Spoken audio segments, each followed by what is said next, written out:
Hi guys, welcome back to the channel and also welcome to the session.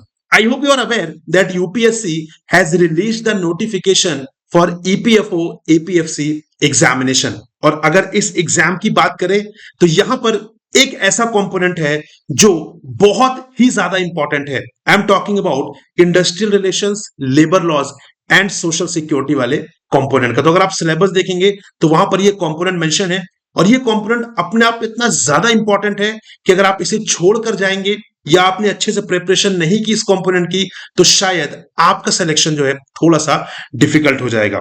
अगर मैं यहां पर बोल रहा हूं कि जो IR, labour law and social security वाला कंपोनेंट है वो बहुत इंपॉर्टेंट है, इसका मतलब क्या है? इसका मतलब ये है कि इसका वेटेज एग्जाम में बहुत अच्छा है, नंबर फर्स्ट। नंबर सेकंड, अगर मैं आपको यहां पर डेटा के टर्म्स में इसकी इंपॉर्टेंस बताने की कोशिश करूं सो 2023 में एपीएफसी एग्जाम में उससे पहले 2015 की बात करते हैं।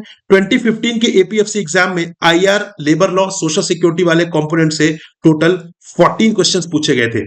2023 में इन पर्टिकुलर कंपोनेंट से 19 क्वेश्चंस पूछे गए थे एंड लास्ट ईयर 2025 में जो एपीएफसी एग्जाम हुआ था वहां पर इस पर्टिकुलर कंपोनेंट से IR, labour and social security से टोटल 20 क्वेश्चंस पूछे गए थे।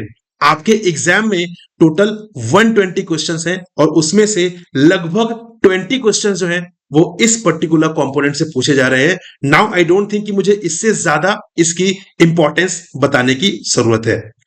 यहां पर मेरा इंटेंशन क्या है? मेरा इंटेंशन यहां पर यह है कि ये जो 20 क्वेश्चंस, 19 क्वेश्चंस, 25 क्वेश्चंस जो भी इस पर्टिकुलर कंपोनेंट से आ रहे हैं वहां पर आप 100% मार्क्स स्कोर करें, मतलब सारे क्वेश्चंस बिल्कुल सही अटेम्प्ट करें, 100% मार्क्स इन पर्टिकुलर कंपोनेंट में आप लेकर आए, स्कोर करें। This is the my intention, ठीक है? ये मेरा इंटेंशन है और अगर आप मेरे साथ जुड़ रहे हैं तो बिलीव मी, अगर आप सीरियसली जिस तरीके से मैं आपको गाइड कर रहा हूं उस तरीके से आप प्रिपरेशन कर रहे हैं तो बिलीव मी यहां पर 100% क्वेश्चन जो इस कंपोनेंट से आ रहे हैं उसे आप सही मार्क करेंगे। एक और क्वेश्चन बहुत इंपॉर्टेंट जो है कि सर अब तो यहां पर लेबर कोड जो है वो इफेक्ट में आ चुके हैं, तो क्या स्टिल हमें ओल्ड लेबर लॉस पढ़ने की जरूरत है? तो यहां पर आंसर क्या है? आंसर ये है अभी कि यहां पर डिटेल्ड नोटिफिकेशन जब आएगा, ठीक है, अभी डिटेल्ड नोटिफिकेशन नहीं आया है, डिटेल्ड नोटिफिकेशन जब यहां पर आएगा तो डिटेल्ड नोटिफिकेशन के आने पर हमें ये क्लैरिटी होगी कि वहां पर क्या मेंशन्ड है, ठीक है? अगर वहां पे लेबर कोड्स मेंशन्ड है फिर तो हमें सिर्फ और सिर्फ लेबर कोड्स पढ़ने हैं। अगर वहां पे लेबर लॉज मेंशन्ड है, सोशल सिक्योरिटी लॉज मेंशन्ड है, इन दैट केस अगर आपके पास टाइम है तो आई वुड रेकमेंड कि आप ओल्ड लेबर लॉज ही पढ़ लीजिए, लेबर कोड्स ही पढ़ लीजिए, जबकि लेबर कोड्स के आने की प्रोबेबिलिटी बहुत ज्यादा है, ठीक है, क्योंकि वहां पर ऑब्वियसली वो इफेक्ट में आ चुके हैं और ये जो है अब वो इफेक्ट में नहीं है, ठीक है? अगर लेबर लॉज लिखा है तो आई वुड सजेस्ट कि दोनों पढ़ लीजिए to be more incline towards the labour codes. अगर लेबर कोड्स स्पेसिफिकली लिखा हुआ है फिर तो लेबर लॉस की हमें पढ़ने की जरूरत नहीं। बट मीनवाइल तब तक इंतजार ना करते हुए अभी हम अपना जो डिस्कशन है वो स्टार्ट करते हैं। आज का जो टॉपिक है हमारा that is minimum wages act 1948। तो आज का जो हम टॉपिक है जो हम कवर करने वाले हैं वो है हमारा minimum wages act 1948। Exam point of view से बहुत इंपॉर्टेंट है, पहले भी काफी क्वेश्चन इन इस पर्टिकुलर टॉपिक से आ चुके हैं and this topic belongs to labour laws वाली कैटेगरी में, ठीक है? अब अगर आप मुझे बोलेंगे कि सर आईआर भी है, सोशल सिक्योरिटी स्कीम्स भी है, ठीक है, सोशल सिक्योरिटी लॉज है, लेबर लॉज है, तो इनमें से सबसे ज्यादा इंपॉर्टेंट कंपोनेंट कौन सा है? तो मैं आपसे बोलूंगा सबसे ज्यादा इंपॉर्टेंट कंपोनेंट है labour laws plus social security laws. कहने का मतलब ये है कि जो लॉज वाला जो कंपोनेंट है, जो लॉज वाला जो एरिया है वो सबसे ज्यादा इंपॉर्टेंट है, वो मोस्ट इंपॉर्टेंट है, वहीं से मैक्सिमम क्वेश्चंस जो हैं आपके एग्जाम में पूछे जाते हैं। अगर आप बोलेंगे सर वेटेज असाइन कर दीजिए, वेटेज की बात करूं अगर मैं तो I will give 80% weightage to laws, चाहे वो लेबर लॉज हो चाहे वो सोशल सिक्योरिटी लॉज हो, and 20% to the IR and the social security schemes, ठीक है? Right? So this is the context जहां पर हम अपना जो डिस्कशन है वो आगे ले जाने वाले हैं। तो आज का जो हमारा टॉपिक है इस पर्टिकुलर क्लास का that is minimum wages act 1948। Start करने से पहले एक सबसे इंपॉर्टेंट चीज, सबसे पहले इस टर्म को पढ़िए, मिनिमम वेजेस एक्ट। क्या मतलब इसका? पहले इसको बहुत ही लेमन लैंग्वेज में समझने की कोशिश करते हैं, देन विल सी कि क्या प्रोविजन यहां पर दिया हुआ है एक्ट में, ठीक है? मिनिमम वेजेस का मतलब क्या होता है? मिनिमम वेजेस का मतलब है कि कम से कम इतनी वेज जो भी डिसाइड की कम से कम उतनी वेज है ना। इसको एग्जांपल की हेल्प से समझते हैं। फॉर एग्जांपल अगर आप मान लीजिए अपना हाउस कंस्ट्रक्शन करवाना चाह रहे हैं, ठीक है, वहां पर आपको लेबरर्स की जरूरत है, आपने लेबरर्स को हायर किया। अब मान लीजिए कि उन लेबरर्स के पास काम नहीं है, वो लेबरर्स अनएम्प्लॉयड थे, ठीक है। तो बीइंग अ ह्यूमन, आपके मन में क्या थॉट आएगा कि यार इनकी तो मजबूरी है, इनके पास काम नहीं है, क्यों ना मैं इस चीज का एडवांटेज लूं, मैं यहां पर ज्यादा से ज्यादा काम ले लूं और मैं पैसे कम से कम पे करूं। बहुत ही कॉमन सा ह्यूमन टेंडेंसी है, बहुत ही कॉमन सा माइंडसेट है कि हर इंसान अपना प्रॉफिट चाहता है, ठीक है। बट यहां पर इन सारी चीजों के चलते एक्सप्लॉयटेशन किसका हो रहा है, नुकसान किसका हो रहा है, उस पर्टिकुलर लेबरर का। यस, उस पर्टिकुलर लेबरर का नुकसान हो रहा है यहां पर, है कि नहीं? ठीक है। तो यहां पर उसका एक्सप्लॉयटेशन ना हो, उसका नुकसान ना हो, इसीलिए यहां पर मिनिमम वेजेस एक्ट 1948 को लाया गया था, ताकि यहां पर किसी भी लेबर का एक्सप्लॉयटेशन ना हो सके। भले ही वो बेरोजगार है, भले ही उसके पास काम नहीं है, लेकिन फिर भी उसका एक्सप्लॉयटेशन नहीं होना चाहिए, क्योंकि ये उसका बेसिक फंडामेंटल ह्यूमन राइट है। Right. Again next question is कि क्या ये हर एरिया, हर वर्क में एप्लीकेबल है? The answer is no. ठीक है, इसकी क्लैरिटी जैसे जैसे अभी हम आगे बढ़ेंगे आपको आएगी। तो चलिए स्टार्ट करते हैं ऑफिशियली मिनिमम वेजेस एक्ट 1948। ठीक है, सबसे पहले बात करते हैं ऑब्जेक्टिव की। ऑब्जेक्टिव हमेशा ही बहुत ही ज्यादा इंपॉर्टेंट रोल प्ले करता है। किसी भी चीज को देख लीजिए, बिना ऑब्जेक्टिव कोई चीज नहीं हो रही होती। फॉर एग्जांपल आपकी बात करते हैं, आप यहां पर ईपीएफओ एग्जाम की प्रिपरेशन कर रहे हैं या किसी और एग्जाम की प्रिपरेशन कर रहे हैं, तो आपका ऑब्जेक्टिव क्या है? आपका ऑब्जेक्टिव है कि मुझे एग्जाम क्लियर करना है और मुझे उस पर्टिकुलर ऑर्गेनाइजेशन में जाना है, राइट। इसी तरीके से जब भी कोई एक्ट इनएक्ट होता है तो वहां पर ऑब्जेक्टिव क्या होता है? वहां पर ऑब्जेक्टिव एक पर्टिकुलर ऑब्जेक्टिव होता है जिसे हम अचीव करना चाहते हैं। इसी तरीके से यहां पर भी एक ऑब्जेक्टिव है इस पर्टिकुलर एक्ट का, and the objective is an act to provide for fixing minimum rate of wages in certain employments। तो ऑब्जेक्टिव क्या है कि यहां पर हमें मिनिमम रेट ऑफ वेजेस को फिक्स करना है, किसके लिए? इन सर्टेन एम्प्लॉयमेंट्स, राइट। तो अभी जो मैंने आपसे क्वेश्चन पूछा था कि क्या ये हर प्रकार के एम्प्लॉयमेंट पर एप्लीकेबल है, the answer is no. This is applicable in certain employments, मतलब वो एम्प्लॉयमेंट्स जिनके लिए मिनिमम वेज फिक्स की गई है, ये एक्ट उनके ऊपर ही एप्लीकेबल है, जिसे हम बोलते हैं यहां पर शेड्यूल्ड एम्प्लॉयमेंट। ठीक है, शेड्यूल्ड एम्प्लॉयमेंट क्या मतलब है शेड्यूल्ड एम्प्लॉयमेंट का? ठीक है, शेड्यूल्ड एम्प्लॉयमेंट का मतलब क्या है? शेड्यूल्ड एम्प्लॉयमेंट का मतलब ये है कि ऐसे एम्प्लॉयमेंट्स जो इस पर्टिकुलर एक्ट के शेड्यूल में मेंशन है, ये जो एक्ट है उन्हीं के ऊपर एप्लीकेबल है, उन्हीं स्टैब्लिशमेंट्स के ऊपर एप्लीकेबल है, उन स्टैब्लिशमेंट्स में काम करने वाले लोगों के ऊपर एप्लीकेबल है, उसके अलावा ये एप्लीकेबल कहीं और नहीं है। नाउ द क्वेश्चन इज कि वो कौन कौन से एम्प्लॉयमेंट है। तो एक छोटा सा एग्जांपल लेते हैं, यहां पर मैं आपको दिखाता हूं। तो ये एक स्निपेट है जो मैंने यहां पर शेड्यूल का लिया हुआ है, एंड ये एक्सक्लूसिव लिस्ट नहीं है, यहां पर और भी एम्प्लॉयमेंट्स हैं। ठीक है, you can see employment in any woollen carpet making और shawl weaving establishment, employment in any rice mill, flour mill, dal mill, employment in any tobacco manufacturing, employment in any plantation, that is to say any estate which is maintained for the purpose of growing cinchona, then I don't know इसको क्या pronounce करते हैं, cinchona या cinchona. ठीक है, rubber tea और coffee, then employment in any oil mill, employment under any local authority. तो ये जो एम्प्लॉयमेंट्स यहां पर मेंशन है उनके ऊपर ये एक्ट एप्लीकेबल है, और इन एम्प्लॉयमेंट्स में जो लोग भी एसोसिएटेड है, ठीक है, ये एक्ट उन लोगों के ऊपर एप्लीकेबल है। मतलब इसका मतलब क्या है कि हर किसी के ऊपर एप्लीकेबल नहीं है, आपके ऊपर एप्लीकेबल नहीं है, मेरे ऊपर एप्लीकेबल नहीं है। ठीक है, ये एप्लीकेबल किसके ऊपर है? जो स्टैब्लिशमेंट्स यहां पर इन एम्प्लॉयमेंट्स में एसोसिएटेड हैं और जो लोग उन स्टैब्लिशमेंट से एसोसिएटेड हैं, उनके ऊपर ये एक्ट जो है वो एप्लीकेबल है। ये क्लैरिटी होना बहुत जरूरी है। मूविंग अहेड, आगे बढ़ते हैं। आई थिंक आपको ऑब्जेक्टिव क्लॉज समझ में आ गया। तो जो लोग इन स्टैब्लिशमेंट के साथ एसोसिएटेड है, जो शेड्यूल में मेंशन है, उनके लिए मिनिमम वेज फिक्स करना is the core objective of the minimum wages act. Got it?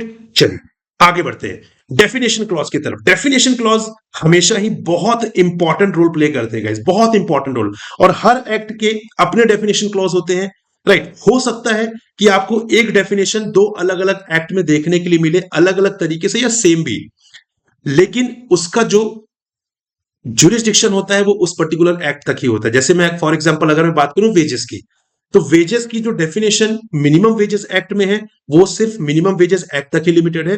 Factories act में जो वेजेस की डेफिनेशन है वो फिर सिर्फ फैक्ट्रीज एक्ट तक ही रहेगी। आप ये नहीं बोल सकते कि पेमेंट ऑफ वेजेस एक्ट में या मिनिमम वेजेस एक्ट में वेजेस की डेफिनेशन ये है तो मैं उसे फैक्ट्री डिस्प्यूट में लाना चाहता हूं। नो, वो चीज नहीं है। जो फैक्ट्रीज एक्ट में रहेगी वो फैक्ट्रीज एक्ट की है, जो मिनिमम वेजेस एक्ट की है वो मिनिमम वेजेस एक्ट की ही रहेगी। इसलिए डेफिनेशन क्लॉज बहुत इंपॉर्टेंट है ताकि जो डिस्प्यूट्स होते हैं वो डिस्प्यूट्स ना हो। इनकी क्लैरिटी के लिए डेफिनेशन क्लॉज होते हैं। एंड नंबर सेकंड, आपके लिए भी ये बहुत इंपॉर्टेंट है क्योंकि एग्जाम पॉइंट ऑफ व्यू से डेफिनेशंस बहुत इंपॉर्टेंट होते हैं, अक्सर एग्जाम में पूछ लिए जाते हैं। तो आइए देखते हैं इंपॉर्टेंट डेफिनेशंस कौन कौन सी हैं। सबसे पहली डेफिनेशन है एडोलसेंट की। बहुत बार होता है कि एडोलसेंट, एडल्ट, चाइल्ड, इनकी डेफिनेशन पूछ ली जाती है और यही सेम डेफिनेशन आपको अदर एक्ट्स में भी मिलेगी। बट वहां पर अगर आपसे पूछा गया कि एडोलसेंट की डेफिनेशन क्या है मिनिमम वेजेस एक्ट में, तो आपको उसके अकॉर्डिंग ही बताना पड़ेगा, आप दूसरे एक्ट के अकॉर्डिंग नहीं बता सकते। तो यहां पर एडोलसेंट किसे माना गया है? Person who has completed his 14th years of age but has not completed 18th year. ठीक है, तो ऐसा पर्सन जिसने 14 साल की उम्र तो कंप्लीट कर ली लेकिन वो भी 18 साल का नहीं हुआ है, तो उसे हम बोल रहे हैं adolescent under this particular act. Second is adult. यहां पर एडल्ट किसे माना जा रहा है? वो पर्सन जिसने 18 ईयर्स कंप्लीट कर लिए हैं। देन आता है चाइल्ड। यहां पर हम चाइल्ड किसे कंसिडर कर रहे हैं? Person who has not completed his 14th year of age. मतलब अगर कोई पर्सन जो है उसने 14 साल की उम्र कंप्लीट नहीं की तो वो चाइल्ड है। अगर वो 14 कंप्लीट कर चुका लेकिन 18 कंप्लीट नहीं की तो वो एडोलसेंट है। और अगर उसने 18 कंप्लीट कर लिया है तो वो एडल्ट है। ठीक है, और ये डेफिनेशन इस पर्टिकुलर एक्ट की है गाइस, ये बात याद रखिएगा।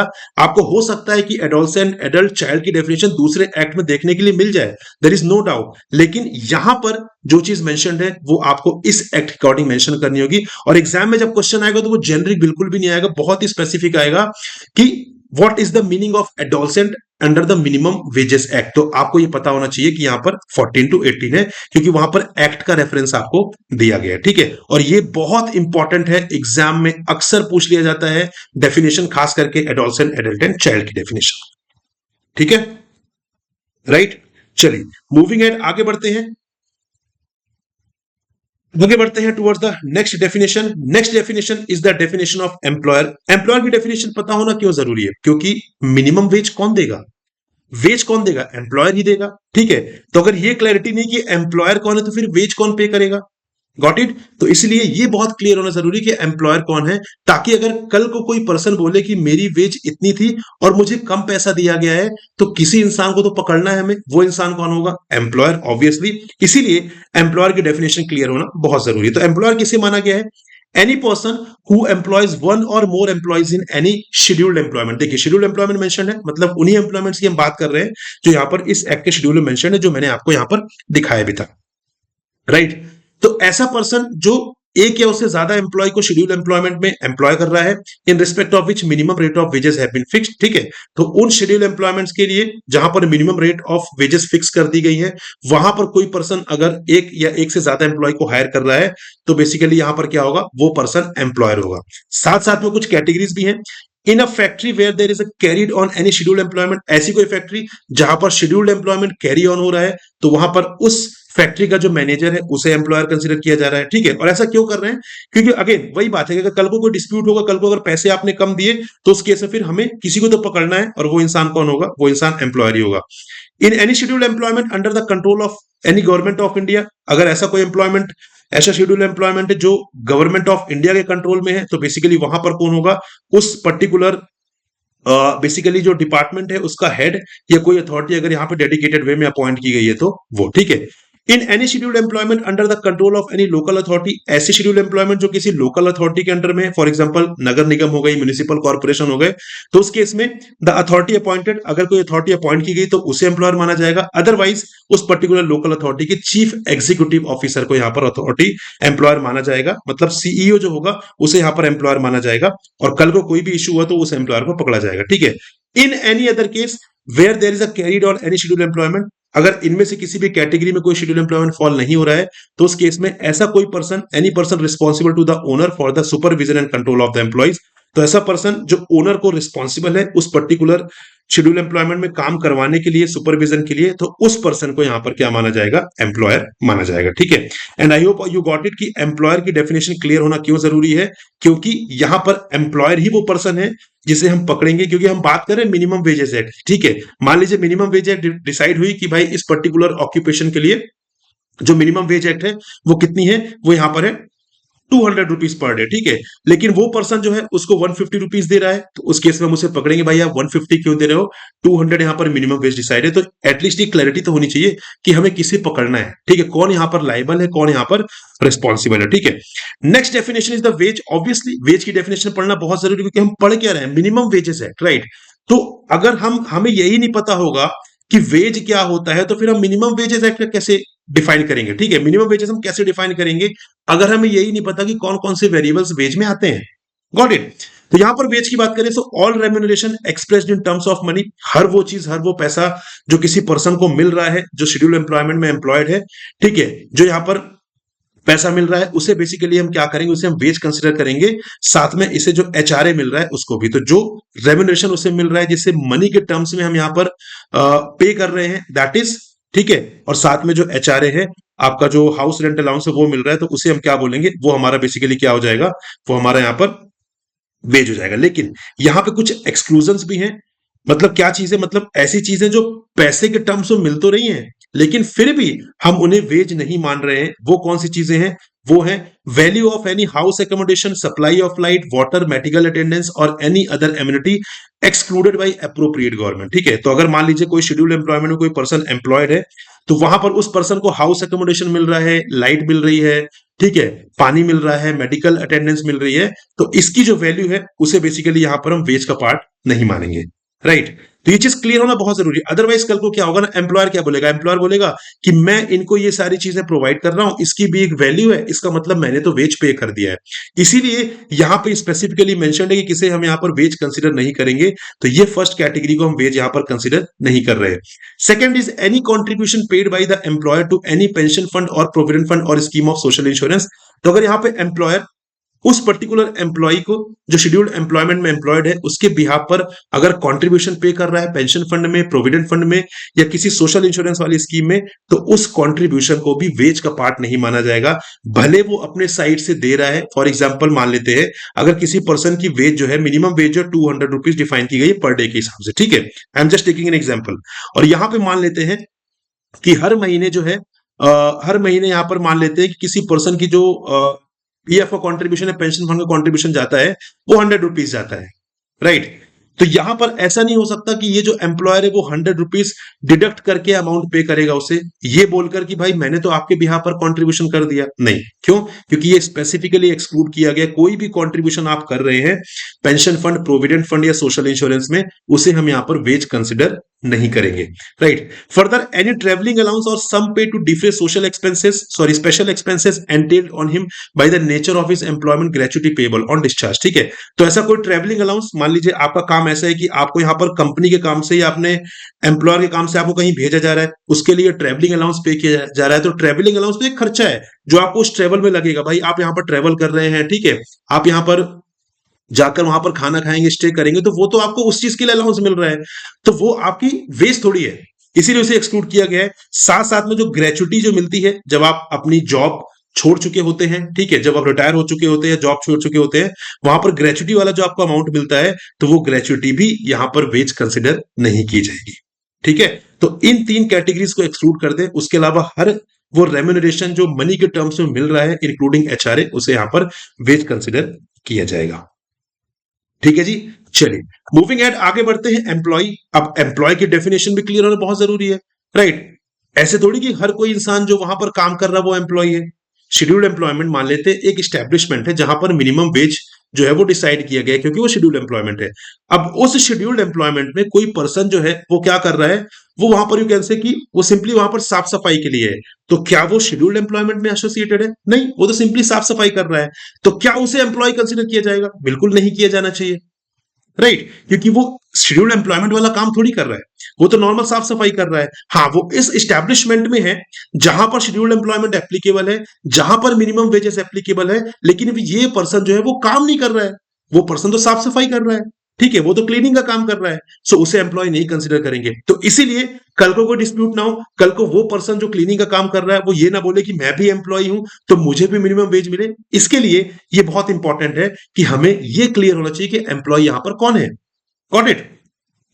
So any person who is employed for hire or reward to do any work in scheduled employment in respect of which minimum rate of wages have been fixed, ठीक है। तो किसी पर्सन को, हर वो पर्सन जिसे हायर किया गया है, ठीक है, किस काम के लिए, शेड्यूल्ड एम्प्लॉयमेंट वाले काम को करने के लिए जहां पर minimum rate of wage fix की गई है, उस पर्सन को एम्प्लॉय माना जाएगा। मतलब जो क्लीनिंग वाला काम है उसे तो रखा नहीं गया शेड्यूल एम्प्लॉयमेंट में, तो जो पर्सन क्लीनिंग के काम में एसोसिएटेड है उसे यहां पर एम्प्लॉय नहीं कंसिडर किया जाएगा, भले ही वो शेड्यूल्ड एम्प्लॉयमेंट वाले एस्टेब्लिशमेंट में काम कर रहा है। I hope you got it, ठीक है। फर्दर यहां पे it includes an out worker to whom any articles or materials are given out by another person to be made up, clean, alter etcetera or otherwise processed for the sale for the purpose of the trade or business of that person. तो ऐसा कोई person जो उस establishment में काम नहीं कर रहा है लेकिन उस एस्टेब्लिशमेंट का काम कर रहा है, शेड्यूल्ड एम्प्लॉयमेंट का काम कर रहा है, लेकिन उसे बेसिकली क्या किया जा रहा है, वो एक आउट वर्कर है, वो कहीं और बैठकर काम कर रहा है, उसे आर्टिकल्स और मटेरियल्स दे दिए जा रहे हैं ताकि उस पर सपोज उसे बनाना है, क्लीन अप करना है, पैकेजिंग करनी है, ऑल्टर करना है, इन सारी चीजों के लिए यहां पर दिया जा रहा है, तो उस पर्सन को भी यहां पर एम्प्लॉय माना जाएगा, क्योंकि काम वो भले उस एस्टेब्लिशमेंट में नहीं कर रहा है लेकिन काम वो कौन सा कर रहा है, जो शेड्यूल्ड एम्प्लॉयमेंट पे जो यहां पर काम मेंशन है, ठीक है। But does not include any member of the armed forces of the union. तो जो यूनियन की आर्म्ड फोर्सेज हैं उन्हें यहां पर इंक्लूड नहीं किया गया। क्यों? क्योंकि इनके लिए डेडिकेटेड एक्ट अलग से होता है, ठीक है, इनके रिस्पेक्टिव आर्म फोर्सेज के लिए उनका डेडिकेटेड एक्ट अलग से होता है, जहां पर उन्हें बेनिफिट मिलती है, जहां पर उन्हें प्रिविलेजेस मिलते हैं। तो एक ही पर्सन को, एक ही कैटेगरी ऑफ पर्सन को अलग अलग एक्ट में कवर करने का कोई मतलब नहीं। जब उनके लिए डेडिकेटेड एक्ट बना है, डेडिकेटेड लेजिस्लेशन है, तो फिर उन्हें यहां पर कवर करने की जरूरत नहीं है। And that is why the member of the armed forces of the union has been excluded here, right? ना चलते हैं अब कोर प्रोविजन की तरफ। यहां पर अभी हमने डेफिनेशन क्लॉज है वो डिस्कस कर लिया है। Now we are moving toward the core provision, जहां से मोस्ट ऑफ द क्वेश्चंस पूछे जाते हैं। So the first is fixing of minimum rate of wages, ठीक है। किसकी रिस्पॉन्सिबिलिटी है यहां पर minimum rate of wages fix करने की? हमने क्या बोला कि minimum rate of wage fix करना है आपको, किसके लिए? शेड्यूल्ड एम्प्लॉयमेंट के लिए, राइट। कौन फिक्स करेगा ये भी तो पता होना चाहिए। अगर ये क्लैरिटी नहीं है तो फिर यहां पर अगेन डिस्प्यूट आएगा, राइट। यहां पर कोशिश ये की जाती है कि हमें कम से कम डिस्प्यूट होना चाहिए। रीजन बीइंग, आप देखिए हमारे यहां जुडिशरी में ऑलरेडी ओवरलोडेड है, सुप्रीम कोर्ट में crores of cases already pending है, और जो हमारे हाई कोर्ट है या बेसिकली और जो हमारे दूसरे कोर्ट्स है वहां पर भी बहुत सारी you can say cases pending है। तो हम नहीं चाहते कि कोई और डिस्प्यूट वहां पर जाए तो लिस्ट हो जिसको सॉल्व होने के लिए यू कैन से डेकेड्स लग जाए। तो इसलिए कोशिश की जाती है कि जितना ज्यादा क्लैरिटी हम यहां पर मेंटेन कर सके उतना ज्यादा क्लैरिटी होनी चाहिए, ताकि कम से कम डिस्प्यूट हो और कम से कम इश्यूज वहां पर हो, ठीक है। So the appropriate government shall fix the minimum rate of wages payable to the employees. कौन फिक्स करेगा? Appropriate government. अप्रोप्रिएट गवर्नमेंट क्या होती है? या तो सेंट्रल गवर्नमेंट या तो स्टेट गवर्नमेंट। कैसे डिफाइन होगा? ऐसे शेड्यूल्ड एम्प्लॉयमेंट जो सेंट्रल गवर्नमेंट के अंडर आते हैं वहां पर appropriate government will be the central government. ऐसे शेड्यूल्ड एम्प्लॉयमेंट जो स्टेट गवर्नमेंट के अंदर आते हैं वो basically that will be the state government will be the appropriate government, right. तो यहां पे अप्रोप्रिएट गवर्नमेंट की रिस्पॉन्सिबिलिटी है minimum rate of wages fix करने की एम्प्लॉयज के लिए, right. Review the minimum rate of wages so fixed and revise the same in such intervals not exceeding 5 years। ये भी बोला गया कि अप्रोप्रिएट गवर्नमेंट की रिस्पॉन्सिबिलिटी सिर्फ ये नहीं है कि आपको यहां पर minimum rate of wages fix करना है, आपको रिव्यू भी करना है। क्योंकि देखिए अपने यहां पर महंगाई बढ़ रही है, इन्फ्लेशन बढ़ रहा है। अब अगर मैं आपसे कहूं कि आप यहां पर एक काम करिए, आप यहां पे 10 साल पहले जाइए, जो सैलरी यहां पर मार्केट में 10 साल पहले चलती थी मैं आपको वही सैलरी दूंगा, क्या आपको एक्सेप्टेबल होगा? नहीं, क्योंकि आज उस सैलरी पर सस्टेन करना बहुत डिफिकल्ट है, राइट, क्योंकि इन्फ्लेशन बहुत अलग लेवल पर आ चुका है, राइट। तो इसीलिए यहां पर क्या है, यहां पर हमने फिक्स तो कर दिया लेकिन उसको रिव्यू भी करना है, और रिव्यू करने के लिए यहां पर जो मैक्सिमम टाइम दिया गया वो 5 years दिया गया है। क्या उससे पहले रिव्यू किया जा सकता है? बिल्कुल उससे पहले किया जा सकता है, लेकिन यहां पर क्या करना है, यहां पर 5 साल से ज्यादा लेट नहीं करना है, क्योंकि 5 years बहुत लेट हो जाता है, इसमें इन्फ्लेशन बहुत नेक्स्ट लेवल पर पहुंच चुका होता है, ठीक है। Further until they are so revised, the minimum rates in force immediately before the expiry of the said 5 years shall continue in force। मान लेते हैं किन्हीं रीजंस के चलते किन्हीं रीजन के चलते मान लेते हैं कि यहाँ पर जो मिनिमम रेट्स ऑफ वेजेस है वो डिसाइड नहीं हो पाए 5 साल में भी, तो यहाँ पर जो 5 इयर्स एक्सपायर होने के जस्ट पहले जो रेट्स चल रहे थे वही प्रिवेल करेंगे जब तक नए रेट्स यहाँ पर डिसाइड नहीं हो जाते। ठीक है, यहां से क्वेश्चन पूछा जाता है आपके एग्जाम में, तो ये अगेन बहुत इंपॉर्टेंट प्रोविजन है। Further, the appropriate government may refrain from fixing minimum rate of wages in respect of any scheduled employment in which there are in the whole state less than 1000 employees engage in such employment. ठीक है, तो ऐसा कोई scheduled employment जहां पर उस particular state में 1000 से कम एम्प्लॉयज जो है बेसिकली वो एसोसिएटेड है उस पर्टिकुलर शेड्यूल एम्प्लॉयमेंट से, तो वहां पर अप्रोप्रिएट गवर्नमेंट क्या करेगी, अप्रोप्रिएट गवर्नमेंट चाहे तो वहां पर minimum rate of wage fix करने से मना कर सकती है, चाहे तो। ठीक है, चाहे तो कर भी सकते हैं, या तो उनकी मर्जी है वो मना भी कर सकते हैं। ठीक है, moving on to the next, further आगे बढ़ते हैं। The appropriate government may fix a minimum rate of wages for time work.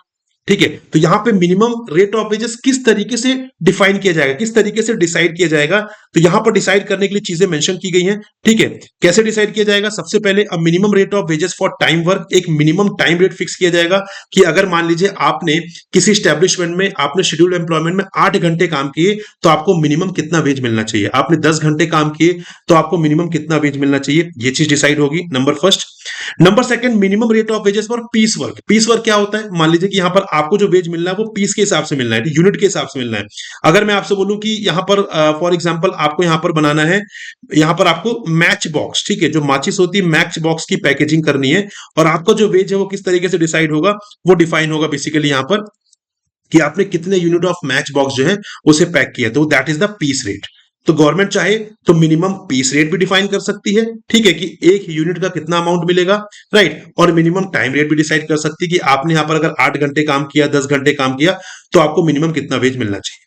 Further, a minimum rate of remuneration to apply in case of employees employed on piece work for the purpose of securing a minimum rate of wages on a time work basis, a guaranteed time rate। ऐसे लोग, ऐसे employees जो यहां पर क्या है, जो यहां पर पीस वर्क में एसोसिएटेड है, ठीक है, वो इसलिए वो काम कर रहे थे पीस वर्क के हिसाब से कि हमें यहां पर हर यूनिट के हिसाब से पैसा मिलेगा, लेकिन वहां पर गवर्नमेंट चाहे तो ये भी बोल सकती है कि आप भले ही पीस वर्क के लिए एसोसिएटेड है, लेकिन अगर आपने इतना टाइम वहां पर डिवोट कर दिया, 8 घंटे 10 घंटे एक दिन में, तो आपको कम से कम इतनी वेज मिलनी चाहिए। मैं अभी आपको इसका एग्जाम्पल लेकर समझाऊंगा, डोंट वरी। ठीक है, further, a minimum rate to apply in respect of overtime work. अगर कोई पर्सन ओवर टाइम वर्क करता है तो उसके लिए एक ओवर टाइम रेट भी जो है वो डिफाइन किया जाएगा, राइट। तो यहां पर 2023 में ये पर्टिकुलर क्वेश्चन पूछा गया था, यहां पर गारंटीड टाइम रेट वाला, वहां पर ये पूरा स्टेटमेंट मेंशन था, और इसे पूछा गया था कि किस टाइप का रेट जो है वो है, that was the guaranteed time rate. ऐसे यहां पर क्वेश्चन जो है वो एग्जाम में पूछे जाते हैं। ठीक है, चलिए एग्जाम्पल की बात करते हैं, जो मैं आपको गारंटीड टाइम रेट का एग्जाम्पल बता रहा था उसकी बात करते हैं, राइट।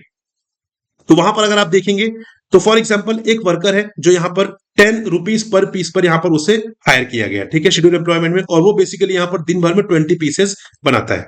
गॉट इट, मतलब कितना हो गया, 20 इंटू 10, 200 रुपीज का एक दिन का, क्योंकि वो पीस रेट के हिसाब से एम्प्लॉयड था, पीस रेट के हिसाब से उसे हायर किया गया था, तो जितने पीस बनाएगा पर पीस के हिसाब से उसे टोटल पेमेंट हो जाएगा, राइट। लेकिन गवर्नमेंट ने क्या किया, गवर्नमेंट ने यहां पर गारंटीड टाइम रेट फिक्स किया कि आप यहां पर क्या करेंगे, आपको यहां पर एटलीस्ट 250 रुपए 250 रुपीज पर डे के हिसाब से पे करना, ठीक है, इसे हम बोलते हैं गारंटीड टाइम रेट। मतलब यहां पर आप जो काम कर रहे थे वो पीस रेट के हिसाब से कर रहे थे, बट गवर्नमेंट चाहती है कि यहां पर आपको गारंटीड टाइम रेट मिले। तो वैसे तो इसको 200 रुपीज मिलना था, बट क्योंकि गवर्नमेंट ने यहां पर गारंटीड टाइम रेट डिफाइन किया हुआ, तो उसको अब यहां पर 250 रुपीज मिलेंगे। सो if the worker works the required hours but earns only 200 through piecework, the employer must ensure that the worker gets at least 250 per day। why? क्योंकि गवर्नमेंट ने यहां पर गारंटीड टाइम रेट जो है वो डिफाइन किया हुआ है, राइट। ठीक है जी, तो यहां पर piece rate worker plus guaranteed minimum based on time work, इसको हम बोलते हैं guaranteed time rate. Now the question is, इसे क्यों डिसाइड किया जा रहा है, इसे क्यों प्रोवाइड किया जा रहा है, उसका सिंपल सा एक्सप्लेनेशन है, the purpose is to protect a piece rate worker from earning too little. ठीक है, हो सकता है कि जिस दिन वो काम कर रहा था उस दिन प्रोडक्शन काफी कम करने को कहा गया, मशीन में कुछ प्रॉब्लम आ गई, मटेरियल्स नहीं था, तो क्या ये उसकी मिस्टेक है? नहीं, उसने तो अपना पूरा टाइम दिया, वो पूरा टाइम अवेलेबल था काम करने के लिए, ठीक है। बट जहां पर वो नॉर्मली 20 यूनिट्स बनाता था, लेकिन आज उसने सिर्फ 10 यूनिट्स बनाए, तो इसका मतलब क्या है कि सिर्फ उसे 100 रुपीज पे होंगे। वाई? बिकॉज वहां पर कंपनी जो है कम प्रोडक्शन करना चाह रही थी, मशीन में कुछ प्रॉब्लम आ गई थी, मटेरियल्स की कमी आ गई थी, इसमें उसकी कोई मिस्टेक थोड़ी है। ठीक है, फिर भी उसे 100 रुपीज मिलेगा। इसीलिए गवर्नमेंट ने क्या बोला है, गवर्नमेंट ने यहाँ पर गारंटीड टाइम रेट यहाँ पर डिफाइन किया हुआ है कि अगर यहां पर आप भले ही पीस रेट के हिसाब से काम कर रहे हैं, लेकिन अगर आपने पूरा दिन यहां पर स्पेंड कर दिया है तो आपकी ये मिनिमम वेज रहने वाली है, and this is the liability of employer to pay this minimum rate. ठीक है, तो यहां पर क्या है, यहां पर बेसिकली मिनिमम टाइम रेट भी है, पीस रेट भी है और गारंटीड टाइम रेट भी है। ठीक है जी, राइट। चलिए आगे बढ़ते हैं, यहां पर मूविंग अहेड, आगे बढ़ते हैं। इन रिवाइजिंग और fixing minimum rate of wages, यहां पर गवर्नमेंट किस तरीके से फिक्स करेगी। ठीक है, सो यहां पे different minimum rates of wages में भी फिक्स। तो यहां पे गवर्नमेंट क्या कर सकती है, जब भी गवर्नमेंट को minimum rate of wage fix करना होगा या रिवाइज करना होगा, तो गवर्नमेंट फिक्स कर सकती है डिफरेंट शेड्यूल्ड एम्प्लॉयमेंट्स के लिए, जो अलग अलग मैंने आपको एम्प्लॉयमेंट्स दिखाए थे उनके लिए अलग अलग अलग रेट्स फिक्स कर सकती है, रिवाइज कर सकती है। Different classes of work in the same scheduled employment, हो सकता है कि एक शेड्यूल्ड एम्प्लॉयमेंट में अलग अलग कैटेगरी के वर्क हो। ठीक है, उन अलग अलग कैटेगरी के वर्क के लिए अलग अलग रेट्स भी डिफाइन कर सकती है। हो सकता है कि पूरे शेड्यूल्ड एम्प्लॉयमेंट के लिए एक पर्टिकुलर रेट रखा है। ठीक है, सेकंड है कि उस शेड्यूल्ड एम्प्लॉयमेंट में अलग अलग कैटेगरीज ऑफ वर्क है, उन सब के लिए अलग अलग रेट डिसाइड करें। Adults, adolescent, children and apprentices के लिए अलग अलग minimum rate of wages decide हो, और डिफरेंट लोकेलिटीज के लिए भी अलग अलग हो। That is completely up to the appropriate government. वो पूरी तरीके से अप्रोप्रिएट गवर्नमेंट की कॉल है कि उन्हें किस तरीके से करना है, क्योंकि हो सकता है ना कि यहां पर कोई जो शेड्यूल्ड एम्प्लॉयमेंट्स है वो बेसिकली यहां पर रूरल एरिया में, तो वहां पर कॉस्टिंग काफी कम है, आपको रेंट नहीं पे करना है। ठीक है, आपका वहां पर रहने की जो कॉस्ट है वो काफी कम है। हो सकता है कोई मुंबई में हो, तो वहां पे ऑब्वियसली बहुत सारी चीजें कंसिडर करनी पड़ेंगी, राइट। इसी तरीके से कोई एडल्ट है, कोई एडोलसेंट है, कोई चिल्ड्रन है, कोई अप्रेंटाइज है, उनके लिए अलग अलग रेट हो सकते हैं। Different categories of work in the same scheduled employment के लिए अलग अलग हो सकता है, या पूरे शेड्यूल्ड एम्प्लॉयमेंट के लिए भी एक यहाँ पर हो सकता है मिनिमम वेज ऑफ रेट। तो वो कौन डिसाइड करेगा, वो बेसिकली यहाँ पर गवर्नमेंट डिसाइड करेगी। ठीक है, minimum rate of wages may be fixed for any one or more of the following wage period. Wage period क्या होता है, वेज पीरियड होता है जिस पीरियड के लिए आपको यहां पर सैलरी मिलती है। फॉर एग्जांपल अगर मैं बोलूं कि आपका जो वेज पीरियड है वो मंथली है, इसका मतलब क्या है कि आपको यहां पर सैलरी कब मिलती है, आपको एक महीने के बाद सैलरी मिलती है। अगर आपका वेज पीरियड आवरली बेसिस पर है तो आपको घंटे के हिसाब से मिलती है, वीकली बेसिस पर है तो आपको हर हफ्ते सैलरी मिलती है। ठीक है, फोर्टनाइटली बेसिस पर है तो आपको हर 15 दिन में मिलती है। लेकिन मैक्सिमम जो यहां पर हो सकता है, मैक्सिमम यहां पर मंथली हो सकता है, उससे ज्यादा नहीं हो सकता। आप ये नहीं बोल सकते कि आप साल भर काम करो, या आप एक क्वार्टर काम करो, या आप 6 मंथ्स काम करो उसके बाद हम पैसे देंगे। नो, जो मैक्सिमम वेज पीरियड हो सकता है दैट कैन बी मंथली। उससे कम हो सकता है यस, उससे ज्यादा हो सकता है नो। ठीक है, तो गवर्नमेंट यहां पे minimum rate of wages fix कर सकती है इनमें से किसी वेज पीरियड के लिए बाय द आवर, कि भाई आपको हर घंटे के हिसाब से कितना पैसा मिलना चाहिए, वो भी ठीक है मिनिमम। बाय द डे, कि आपको एक दिन में कितना पैसा मिलना चाहिए। हो सकता है गवर्नमेंट बोले कि आपको एक घंटे के बेसिकली यहां पर 25 रुपीज मिलना चाहिए। ठीक है, या तो गवर्नमेंट बोल रही है कि आपको यहां पर एक दिन का 250 रुपीज मिलना चाहिए, राइट। या गवर्नमेंट बोल रही है कि मंथ के हिसाब से बेसिकली आपको यहां पर 7500 रुपीज मिलना चाहिए, राइट। या फिर एनी लार्जर वेज पीरियड, पर जनरली यहां पर जो मैक्सिमम वेज पीरियड होता है वो मंथ वाला ही होता है, राइट। तो ये अगेन गवर्नमेंट की कॉल है कि government minimum rate of veg जो है किस तरीके से फिक्स करना चाहती है, डिफाइन करना चाहती है, आवरली बेसिस पर, डे बेसिस पर, मंथ बेसिस पर, या लार्जर वेज पीरियड के बेसिस पर। ठीक है, नाउ आगे बढ़ते हैं। Any minimum rate of wages fixed or revised by the appropriate government in respect of scheduled employments may consist of. ठीक है, अब यहां पर हमने ये तो बोल दिया कि मिनिमम रेट ऑफ वेज आपको डिसाइड करना है, अप्रोप्रिएट गवर्नमेंट डिसाइड करेगी। लेकिन अप्रोप्रिएट गवर्नमेंट उसमें क्या क्या चीजें रखेगी। भाई अप्रोप्रिएट गवर्नमेंट को अगर मैं आपसे बोल रहा हूं कि आपको यहां पर 250 रुपीज मिलना चाहिए एक दिन की मेहनत का, ठीक है, that is the minimum veg. लेकिन उसके पीछे कुछ मैथ तो होना चाहिए कि वो 250 रुपीज कैसे मिलेंगे, राइट। क्या क्या चीजें उसमें इंक्लूड है, उसमें बेसिक होना चाहिए, उसमें जो महंगाई चल रही है वो भी होना चाहिए। तो उसमें क्या क्या फैक्टर्स इन्वॉल्व है वो बहुत इंपॉर्टेंट है। तो यहां पे any minimum rate of wages fixed or revised by the appropriate government, उसमें बेसिकली क्या क्या चीजें होना चाहिए। एक basic rate, a basic rate of wages and special allowance at a rate to be adjusted to accord with the variation in the cost of living index number applicable to such worker which is known as cost of living allowance। तो यहां पर क्या होगा, एक basic rate होगा। जैसे आप देखिए जो लोग यहां पर जॉब करते हैं उन्हें एक बेसिक सैलरी मिलती है, उसके अलावा फिर उन्हें डियरनेस अलाउंस मिलता है, महंगाई भत्ता, ठीक है, राइट। तो उसी तरीके से यहां पर एक बेसिक रेट होगा, एंड साथ साथ में यहां पर एक ऐसा अलाउंस होगा जो कॉस्ट ऑफ लिविंग इंडेक्स के साथ मैच करता होगा। कॉस्ट ऑफ लिविंग इंडेक्स क्या होता है कि हमें लाइफ जीने के लिए बेसिकली जो जिस लेवल पर हमें यहाँ पर पैसे चाहिए वो इंडेक्स से डिफाइड होता है, क्योंकि इंडेक्स यहाँ पर इन्फ्लेशन वाला जो फैक्टर है वो कंसिडर करता है। तो उस इंडेक्स के साथ बेसिकली हमें यहाँ पर मैच करना पड़ेगा एक allowance which is known as special allowance. ठीक है, तो इसे हम बोल रहे हैं कॉस्ट ऑफ लिविंग अलाउंस। एक तरीका ये हो गया।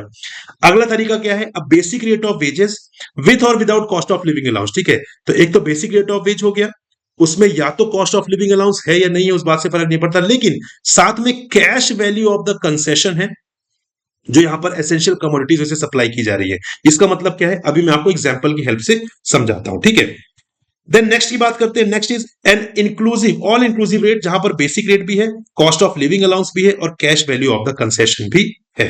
ठीक है, आइए इसको एग्जांपल की हेल्प से समझते हैं।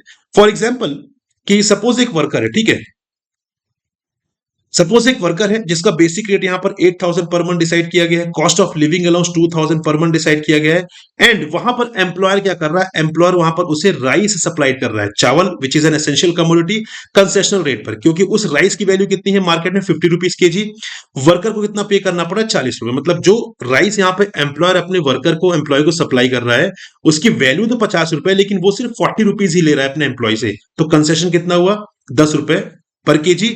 टोटल कितनी क्वांटिटी सप्लाई हो रही है, फॉर एग्जांपल अगर एक महीने में 20 केजी यहां पर सप्लाई हो रही है, तो बेसिकली यहां पर कैश वैल्यू कंसेशन कितना हो गया, 200 रुपीज। कैसे, 20 KG, right, 20 KG into 10, 20 KG into 10 कितना होता है, 200। तो 200 रुपीज का कंसेशन यहां पर हो गया।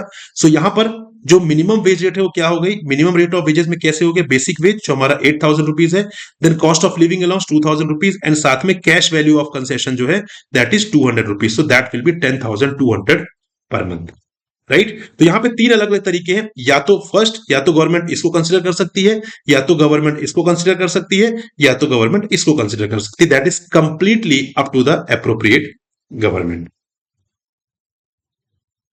ठीक है, right, I hope you got it. Now आगे बढ़ते हैं, moving ahead, procedure for fixing and revising minimum wage. चलिए हमने ये समझ लिया कि मिनिमम वेज कौन फिक्स कर रहा है, कौन रिवाइज कर रहा है, उसमें कौन कौन से फैक्टर्स होने चाहिए। ठीक है, लेकिन प्रोसीजर क्या है, कैसे उसे फिक्स किया जाएगा, ये इंपॉर्टेंट चीज है कि उसे कैसे फिक्स किया जाना है। ठीक है, ये चीज समझना बहुत जरूरी है कि उसे कैसे फिक्स किया जाएगा। तो उसे फिक्स करने के लिए बेसिकली यहां पर in fixing minimum rate of wages the appropriate government shall either appoint committee.